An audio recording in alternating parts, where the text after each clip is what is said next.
Assalamu alaikum wa rahmatullahi wa barakatuh everyone. Inshallah, I have made a plan to make some short videos which can help you to revise the core concepts of your Arabic grammar course. Let's begin inshallah. So if you remember that we studied that in Arabic language, when there is a combination of more than one word, this combination can have two types. One is called murakkab naqis. In English we call it phrase, which means a combination of words which does not convey a complete message. And second is called murakkab tam. Murakkab mean compound or combination, and tam mean complete. So if a combination of words conveys a complete message, we call it murakkab tam or a sentence. And if it does not convey a complete message, we call it murakkab naqis or phrase. Let's study inshallah phrases first. In Arabic language, there are four types of phrases. Number one, murakkab idafi, or you can simply call it idaafah. What is it? When you see a combination of words in which there is a correlation between them or one owns the other. Example, if I say messenger of Allah, messenger and Allah, a combination of two words, and you can see that there is a correlation between them. Messenger belongs to Allah. One more example, if I say Ahmad's car.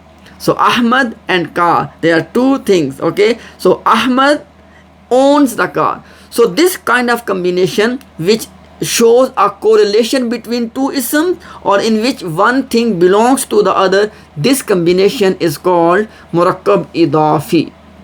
Now this murakkab idafi, and every murakkab has two parts. This particular murakkab idafi has two parts.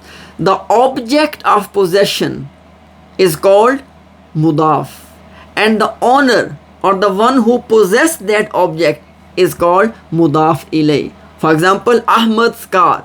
Car is the object. Car will be called mudaf. And who is the owner? Ahmad. Ahmad will be called mudaf ilay. Allah's house.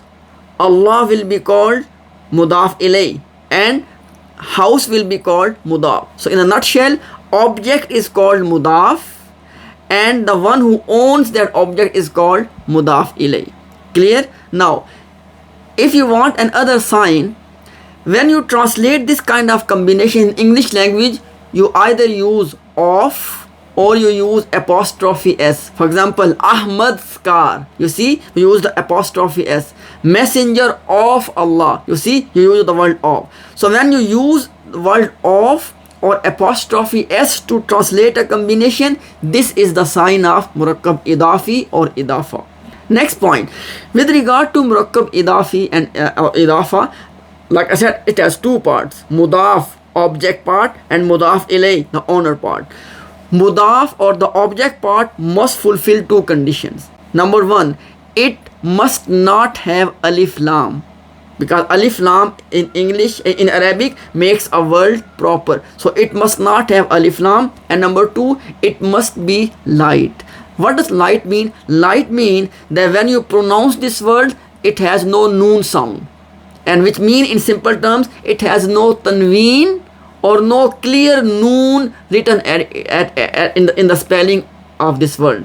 Okay, so mudaf has two conditions. Number one, it must not have alif lam, and number two, it must be light. Light mean no noon sound when you pronounce this word, which mean no tanween or no clear noon written in the spelling of this word. Clear? So these are two conditions for mudaf: no alif lam, and it must be light. And with regard to mudaf ilay, only one condition: it must be in jar status. Mudaf can be in any status, but mudaf ilay has to be in jar status. And last but not the least, there should not be anything between mudaf and mudaf ilay. Okay, for example, Rasulullahi, Rasul and Allah, nothing can come in between them. Okay, so these are the conditions for a combination to qualify as mudaf ilay. Now last point of this discussion is that how this appears in the Quran or in the Quranic text. In the Quranic text, mudaf ilay appears in two forms. One, as I said, Rasulullahi, which means two clear nouns side by side and fulfilling those conditions. That is one form. Second form is that whenever you see that there is a attached pronoun, damir muttasil, a attached pronoun and a ism together.